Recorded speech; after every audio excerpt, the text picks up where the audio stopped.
একটা সময় যখন পৃথিবী ঘুমিয়ে পড়ে কিন্তু সবকিছু থেমে যায় না, গ্রামের এই সরু কাঁচা রাস্তা, দিনে যেখানে শিশুরা খেলাধুলা করে, গরুর গাড়ি চলে, মানুষ হাসে, সেই একই রাস্তা রাত নামলেই হয়ে ওঠে সম্পূর্ণ ভিন্ন। নীরবতা এতটাই গভীর যেন মনে হয় বাতাসও শব্দ করতে ভয় পায়। চারপাশে শুধু ঝিঁঝি পোকার ডাক, দূরে কোথাও শেয়ালের হাহাকার, আর মাঝে মাঝে অদ্ভুত এক শীতল বাতাস। লোকজন বলে এই রাস্তায় মাঝরাতে একজন অপেক্ষা করে। সে মানুষ না, সে জীবিত না, সে শুধু প্রতিশোধ। রাত প্রায় 12টা পেরিয়ে গেছে। আকাশে চাঁদ থাকলেও তা মেঘে ঢাকা। রাস্তার দুই পাশে বিশাল বটগাছ, তাদের ছায়া যেন অন্ধকারকে আরো ঘন করে তুলেছে।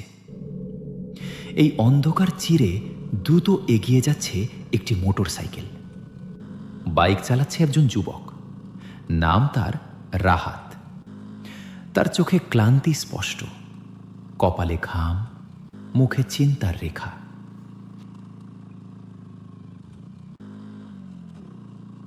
আজকে সত্যি অনেক দেরি হয়ে গেল। এত রাত করে কখনো ফিরি না আমি। মা নিশ্চয়ই চিন্তায় পাগল হয়ে গেছে। এই রাস্তা দিয়ে আসাটাও ঠিক হয়নি। লোকজন কত কি বলে, ভূত প্রেত এসব আমি বিশ্বাস করি না, কিন্তু এই নীরবতা, এটা স্বাভাবিক না। কেন যেন মনে হচ্ছে কেউ আমাকে দেখছে। পেছনে কেউ আছে নাকি?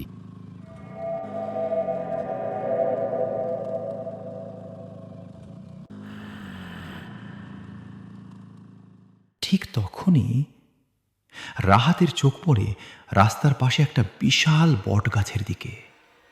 গাছটার নিচে একজন দাঁড়িয়ে আছে। সে নড়ছে না, শুধু দাঁড়িয়ে আছে। এই রাতে এখানে আপনি শুনতে পাচ্ছেন? আপনি এখানে কি করছেন? আমি অনেকক্ষণ ধরে এখানে দাঁড়িয়ে আছি। আমি পথ হারিয়ে ফেলেছি। আমার বাড়ি এই জঙ্গলের ভিতরে। আমি একা যেতে পারছি না। আপনি কি আমাকে একটু সাহায্য করবেন? আপনি এত রাতে এখানে কেন? আপনার সাথে কেউ নেই? আপনি কি নিশ্চিত আপনার বাড়ি এই দিকে? দেখুন, সময়টা ভালো না, কিন্তু আপনাকে এখানে রেখে যাওয়াও ঠিক হবে না। ঠিক আছে, উঠুন, আমি আপনাকে পৌঁছে দিচ্ছি। নারী ধীরে ধীরে বাইকের পেছনে উঠে বসে। তার হাত রাহাতের কাঁধ স্পর্শ করে, আর সেই স্পর্শ অস্বাভাবিক ঠান্ডা, যেন বরফ। আপনার হাত এত ঠান্ডা কেন? তুমি কি ঠান্ডা অনুভব করছো? হ্যাঁ, খুব অদ্ভুত লাগছে। তুমি কি আমাকে ভয় পাচ্ছ?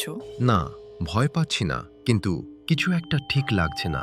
আমি কথা বলি না যখন আমি রাগ করি, রাগ? কেন রাগ করবেন? কারণ মানুষ আমাকে কষ্ট দিয়েছে।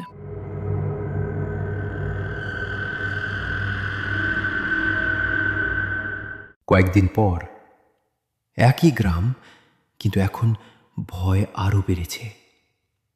করিম চাচা, বয়স প্রায় 50, একজন সাধারণ মুদি দোকানদার। তার জীবনে ভয় বলতে কিছু ছিল না, কিন্তু এখন সবকিছু বদলে গেছে।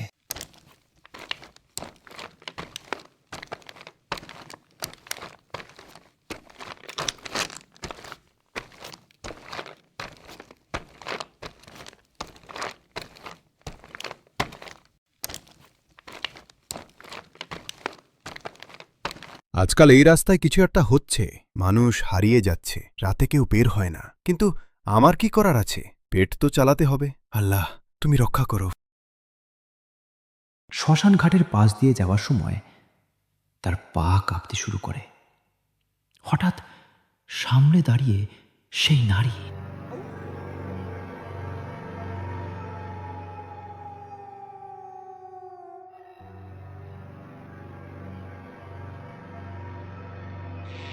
চাচা, আপনি কি আমাকে চিনতে পারছেন? আমি না একটি বিপদে পড়েছি। আমাকে একটু সহযোগিতা করবেন? আমার সাথে আমার বাড়িতে একটু যাবেন? ওই পিছনে জঙ্গলেই আমার বাড়ি। আপনার বাড়িতে কিসের সমস্যা যেটা সমাধান করতে আমাকে আপনার বাড়িতে যেতে হবে? কি সমস্যা সেটা এখন বললে বুঝবেন না চাচা। এই যে জঙ্গলের পিছনে আমার বাড়িতে একটু চলেন, গেলেই বুঝতে পারবেন। দয়া করে চলেন চাচা। মেয়েটি এমনভাবে তাকে বলল, সে আর না করতে পারল না। অবশেষে মেয়েটির পিছন পিছন চলল সেই জঙ্গলের দিকে। গ্রামে আতঙ্ক ছড়িয়ে পড়েছে, মানুষ হারিয়ে যাচ্ছে একের পর এক। এই রহস্যের সমাধান করতে 2 জন পুলিশ অফিসার সেই রাস্তায় রওনা দেয়। একটি সিএনজি হালকা কাঁপতে কাঁপতে এগিয়ে যাচ্ছে অন্ধকার রাস্তা দিয়ে। হঠাৎ সিএনজি ধীরে হয়ে যায়। হঠাৎ তাদের রাস্তার পাশে বটগাছের দিকে চোখ পড়তেই দেখল একজন মধ্যবয়সী নারী সে বটগাছের নিচে দাঁড়িয়ে রয়েছে।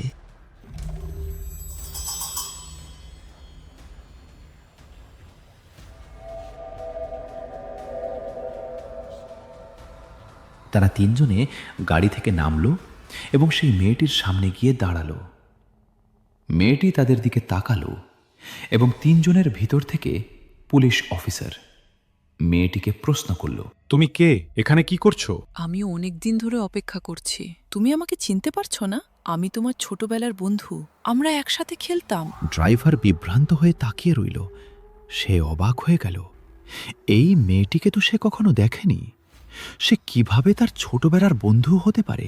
না, আমি তো মনে করতে পারছি না। ঠিক আছে, এখন আর মনে করতে হবে না। ওই যে জঙ্গলের পিছনে আমার বাড়িতে চলো। বাড়িতে গেলেই সবকিছু মনে পড়বে। আমার বাড়িতে একটু সমস্যা হয়েছে। সমস্যাটা তোমাকে ছাড়া সমাধান করা সম্ভব না। তুমি একটু চলো, গেলেই সব বুঝতে পারবে। ড্রাইভার মেয়েটির কথা ফেলতে না পেরে মেয়েটির পিছন পিছন সেই জঙ্গলের দিকে চলে গেল। সেখানে দাঁড়িয়ে থাকলো 2 জন পুলিশ এবং একটি সিএনজি। তারা কিছুক্ষণের ভিতরেই অন্ধকারে মিলিয়ে গেল। পুলিশ তাদের অনুসরণ করার চিন্তা করল। কিছুক্ষণ পরে তাদের পিছন পিছন তাদের অনুসরণ করলে জঙ্গলের ভিতর থেকে একটা বাঁচাও বাঁচাও শব্দ তাদের কানে আসলো। তারা দ্রুত সেখানে গেলে দেখে মেয়েটি গাছের নিচে দাঁড়িয়ে রয়েছে এবং নিচে পড়ে রয়েছে সেই সিএনজি ড্রাইভার। রক্ত চুষে মেরে ফেলেছে সিএনজি ড্রাইভারকে। বুঝতে আর বাকি রইল না যে এই কাজটি মেয়েটি করেছে।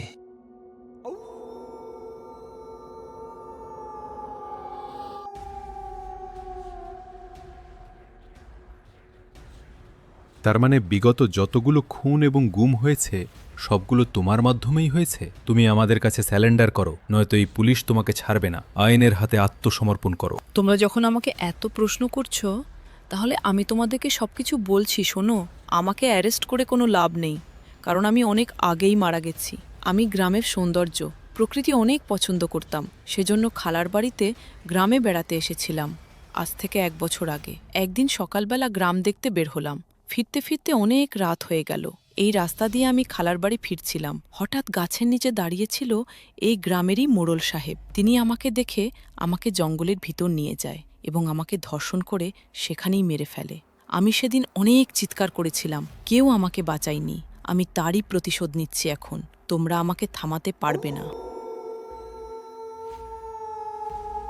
ঠিক আছে, তাহলে তুমি আমাদেরকে কাল অবধি সময় দাও। তুমি ঠিক সন্ধ্যাবেলা ওই গাছের নিচে দাঁড়িয়ে থাকবে রাস্তার পাশে। আমরা মোড়ল সাহেবকে ধরে থানায় নিয়ে যাব। তোমার চোখের সামনে দিয়ে কথা দিচ্ছি। পরের দিন পুলিশ মোড়ল সাহেবকে তার বাড়ি থেকে গ্রেফতার করে সে রাস্তা দিয়েই থানায় নিয়ে যাচ্ছিল।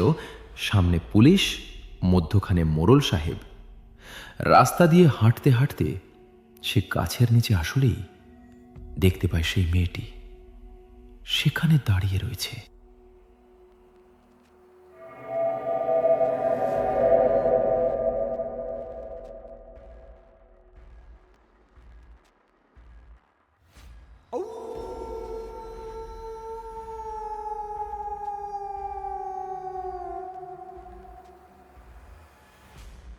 দেখো, তোমার সেই প্রতিশোধকে আমরা নিয়ে যাচ্ছি। কথা দিচ্ছি তার উপযুক্ত বিচার আমরা করব। এবার তুমি শান্ত হও। আইন আমাকে বাঁচাতে পারেনি। আজ আমার বিচার আমি নিজেই করব। মেয়েটি সেই মোড়লের উপর ঝাঁপিয়ে পড়ে এবং তার গলা থেকে রক্ত বের করে শরীরের সমস্ত রক্ত চুষে নেয় এবং মোড়ল সেখানে মাটিতে লুটিয়ে পড়ে। এভাবেই মেয়েটি সেই প্রতিশোধের বদলা নিতে পারে। সেদিনের পর গ্রাম আবার শান্ত, কিন্তু রাত হলেই লোকজন এখনো বলে সেই রাস্তার পাশে একজন দাঁড়িয়ে থাকে।